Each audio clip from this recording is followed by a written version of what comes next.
Hi. Honesty. நேத்து நியூஸ்ல ஊராட்சி மன்ற தலைவர் ஒருத்தரு, அவரோட வீட பார்த்தா ரொம்ப பாழடைஞ்சு போய் கிடந்துச்சு. அவர்கிட்ட என்னன்னு கேட்டா, அவங்க ஒய்ஃப் சொல்றாங்க, அவர் மக்கள் நிதியிலருந்து ரூ. 1 கூட டீ வாங்கி குடிக்க மாட்டாரு. ஒரு தண்ணி வாங்கி கூட குடிக்க மாட்டாரு. அந்த பணத்த எல்லாமே மக்களுக்காக தான் செலவு பண்ணுவாரு. அதனால தான் எங்க வீடு இப்படியே இருக்கு. அவரோட சம்பளத்துல தான் இந்த வீடு ஓடுது அப்படின்னு சொன்னாங்க. இங்க நம்ம பெரும்பாலும் குழந்தைங்க கிட்ட, "ஹேய், தப்பு பண்ணா உண்மைய சொல்லிடு. ஹானஸ்ட்டா சொல்லு. பொய்யெல்லாம் சொல்லக்கூடாது." அப்படின்னு சொல்லி வளர்க்குறோம். ஆனா, நம்ம லைஃப் பார்ட்னர் சூஸ் பண்ணும்போது, படிப்பு, சம்பளம், ஹைட்டு, கலர்ன்னு எல்லாமே இங்க செக் பண்றோம். ஆனா, நீங்க ஹானஸ்ட்டா இருப்பீங்களா? அப்படின்னு ஒரு கேள்வி கூட கேட்க மாட்றோம். ஏன் ஹானஸ்ட்டா இருக்கிறது அவ்ளோ கஷ்டமான விஷயமா?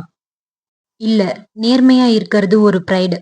நீங்க செத்து போனா கூட கடவுள் உங்ககிட்ட, "இவ்ளோ நாள் இந்த பூலோகத்துல நீ என்ன பண்ணிட்டு வந்த?" அப்படின்னு சொல்லி கேட்டா, நீங்க தைரியமா சொல்லலாம். "நான் எனக்கு நேர்மையா, என்ன சுத்தி இருந்தவங்களுக்கு நேர்மையா, ஹானஸ்ட்டா வாழ்ந்துட்டு வந்தேன்." அப்படின்னு சொல்லிட்டு.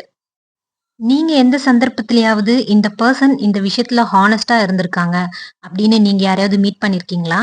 மறக்காம அவங்களுக்கு இந்த வீடியோவ ஷேர் பண்ணி விடுங்க. அண்ட் கீழ கமெண்ட்ஸ்லயும் சொல்லுங்க. உங்க பொன்னான கைங்களால சப்ஸ்கிரைப் பட்டனையும் அமுத்திடுங்க.